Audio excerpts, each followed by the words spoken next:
All right, and we are back here on the GSMC football podcast. And for the second part of the show, we are now going to talk about how the Falcons are going to address their quarterback position. So, their head coach and GM, uh, that's what they're prioritizing here in the offseason is the quarterback position.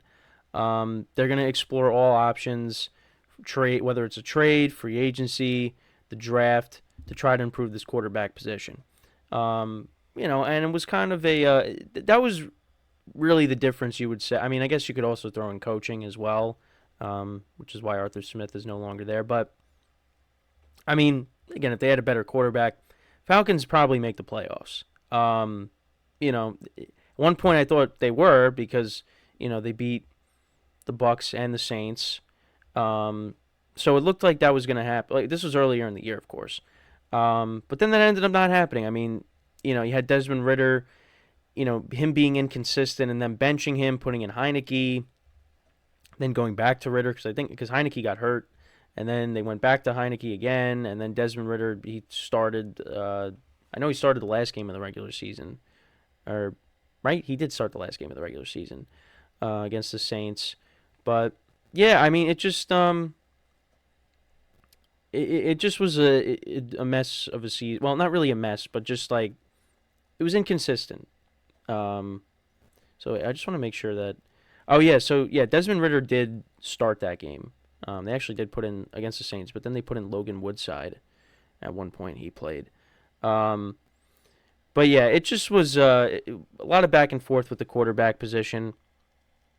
Actually, both Desmond Ritter and Taylor Heineke are under contract for 2024. But yeah, I mean the team is still looking to upgrade. Now, look, you got free agency. You got Kirk Cousins, Ryan Tannehill.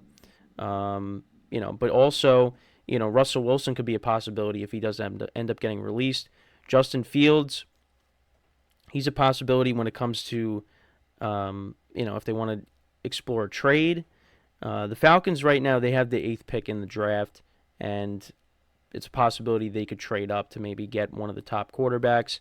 And yeah, I mean, listen, they have some good players on their team. That it'd be nice to see how they would produce with a good quarterback. Talk about Kyle Pitts, Bijan Robinson, Drake London. I mean, listen, any quarterback that steps into that situation, I mean, it's a good situation when you got all these playmakers. Then it's just up to you to get them the ball. But I also did want to talk about Justin Fields because, so again, whenever stuff like this happens, people tend to go a little bit nuts over it. So some fans are interpreting Fields' social media activity as a potential indication of where he could go next. And there's a lot of rumors out there that maybe he goes to the Falcons. So he has followed players from certain teams around the league on social media. And, that's something that is being taken notice of. And there's a possibility that maybe Fields gets traded. Um, and again, this is stuff I was reading on, and so it talks about Ryan Poles, the general manager. Seems like they might be leaning towards drafting Caleb Williams, which then would lead to Fields getting traded. But then there's also that scenario that has been talked about where they keep Fields and they also draft a quarterback, which they should not do that. They should not do that.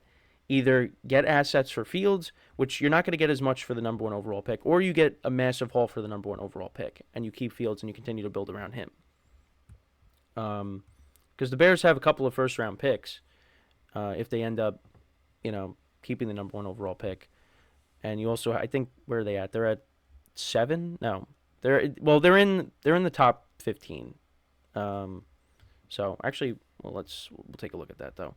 But yeah, I mean, the Falcons, they got a ton of playmakers. So, if he gets there, if he gets traded there, that's not a bad situation to be in at all. But first of all, it has to happen. Oh, so yeah, the Bears they got 9, so they have the ninth overall pick.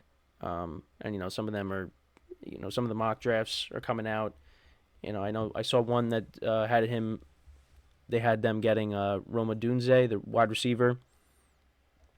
And listen, again, to go along with DJ Moore, I mean, that's a good combination there that ends up happening. But again, who's going to be throwing the ball? Is it Fields? Is it Caleb Williams? I mean, again, got to wait and see. Got to wait and see what happens. But yeah, I mean, you look at the production that they got out of the quarterback position in 2023, and yeah, again, inconsistent. I mean, they benched Ritter and they went to Heineke, and it's just, you know, it didn't really work out. Because yeah, I mean, you look at so Heineke's numbers. He had 890 yards passing, 5 touchdowns, 4 interceptions, a 74.7 passer rating. And then for Desmond Ritter, he had 2,800 yards passing, 12 touchdowns, 12 picks, 83.4. And yeah, I mean, that was kind of the difference. I mean, if if they can upgrade a quarterback, I mean, definitely can win a few more games. But also, you got to see how the coaching staff, is as well. I mean, yeah, if you go back and look, I mean, they lose to the Commanders by 8. Desmond Ritter had 3 picks in that game. Lost by 3 to the Vikings. That was the Josh Dobbs game when, Jaron Hall gets hurt. They put Dobbs in, and Dobbs leads them to a win. Will Levis torched them in his debut. Kyler Murray's first game back, they lost by 2. I think, well, yeah, Heineke started the game, and then Ritter had to come in because Heineke got hurt. You lose to the Bucks by 4. You lose to the Panthers by 2. You lose 9-7. And I think it's because they kicked the game-winning field goal, I believe. Yeah. So you lost that game. Then the last 2 games of the regular season against the Bears and against the Saints, they got blown out both times, 37-17 and then 48-17. I guess because, I shouldn't really say the season was they mailed it in because the week before they on Christmas Eve they beat the Colts 29-10 at home. So yeah, it just it's a disappointing season for them. But listen, I think if they can get the right quarterback in their system, I mean, then they're going to be on an upward trajectory. So, again, they got plenty of options, but as to how they're going to address it. But it's and I did see something that said they like Desmond Ritter, but he's got to improve. So. But I don't. Again, I don't think the answer is on their roster. I think they got to go explore elsewhere, whether it is trading up in the draft, whether it is trading for Fields or getting one of the quarterbacks that could be available in free agency. I know we talk about Kirk Cousins, but, what if the Vikings franchise tag him, I don't know if they're going to – we'll see if that ends up happening, but – if it doesn't, yeah, he's going to be a free agent, and there's going to be teams that are going to try to get him because he's going to be the, one of the top guys.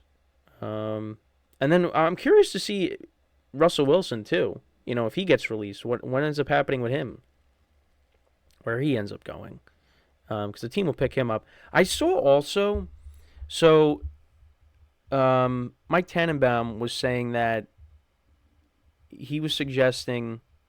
I think it was him, that the Jets should then sign Russell Wilson to be the backup to Aaron Rodgers.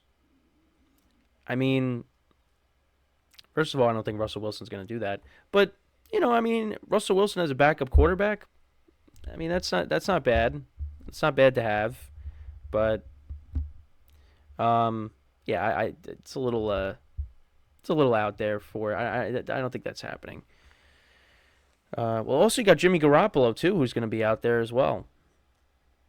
But I think Russell Wilson can be I saw something else that there were teams out there saying that he's still a starter. Jimmy Garoppolo I think is trending more towards being a backup, which yeah, that I would agree with that.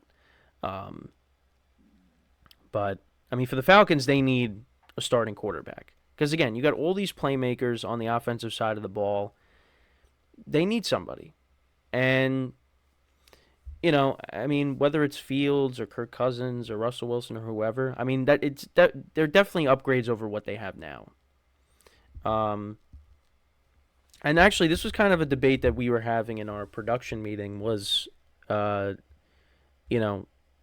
well, first of all, we were talking about. I know one of the things that was brought up was talking about uh, brought up Tua. Tua was brought up into the conversation, and if you got to pay him $50 million, do you do it or you let him walk? And or is he worth that kind of money? And um, yeah, I mean, again, I Tua is was solid this year, but like again, like Dak Prescott, it's not worth that kind of money. But again, it's like what is the alternative? So, and then the other thing too is Justin Fields. Um, what's the consensus on Fields? Now, again, I think he's a great runner. Um, but in terms of him throwing the ball, yeah, that's something you got to improve on. And I think you saw a little bit of that when he came back from injury. But I'm not going to throw him up there with some of the elite passers of the game. I mean, again, what makes him special is him being able to run. Um, but again, that's something that we talked about with Lamar Jackson and him not throwing, him not being a great passer. But he definitely improved that. And I know Lamar Jackson has not had success in the playoffs, but he's been a better quarterback, since he first came into the league. And with the Ravens surrounding him with talent, and that's what the Bears are trying to do with Justin Fields. It's just, the beginning of the year started off rough, then he gets hurt, then he comes back, and the Bears they made a little bit of a run towards the end, but it's again, we'll see. I mean, the Bears, listen, I think that they're not that far off from being maybe a playoff contender, but got to figure out the quarterback position. And I don't know about Eberflus as the coach. Um, Again, they played better towards the end of the year, but I don't know. I have to again got to see how the season plays out in 2024. But again, and the big question mark is who's going to be playing quarterback. And Fields, he could be on his way out. Goes to Atlanta. Um, again, that's a solid supporting cast that he'd be going to. So, if that ends up happening, but I don't know. He's got to improve it. Throwing the ball. Because again, you know what he could do with his legs. Now it's all about being more consistent as a passer. So, but yeah, let me know what you guys think about that. Um, what do you think the Falcons should do at quarterback? Do they? Well, this is what they're not going to do, but do they ride with one of the options they still have? Do they try to address it through free agency, trade, draft? What's the best way for the Falcons to address their quarterback position? Um, for me, I mean, yeah, it's kind of tough because I mean, if you trade up and you try to get one, um, I mean, because I don't know, it is tough because again, Kirk Cousins that would be a great option. It's just you worry about the Achilles injury. Although I don't know, I feel like for me, I feel confident he's going to bounce back. But they could do that. Go with Russell Wilson maybe if he's available. You trade for Fields. I guess maybe the draft because you still. I mean, this team is the playmakers that they have are still young. So like, and you got a new head coach. I don't know. But let me know what you guys think. So before we go to break, I just want to remind you guys again, to tip or donate and get your comments recognized, make sure to go to the following link. That is streamelements.com/gsmcsportsnetwork./tip. Again, that really helps the show, makes the show more interactive between myself, the host, and you guys, the viewers. Again, that is streamelements.com/gsmcsportsnetwork./tip. And as always, it is displayed on the ticker on the bottom of the show segment down below. So yeah, when we come back from our second break of the show, we are then going to talk about the Giants and Saquon Barkley. Will the Giants franchise tag Saquon Barkley? It doesn't seem like that's likely, so what does that mean for both sides? So stick around, and we'll be right back here on the GSMC Football Podcast.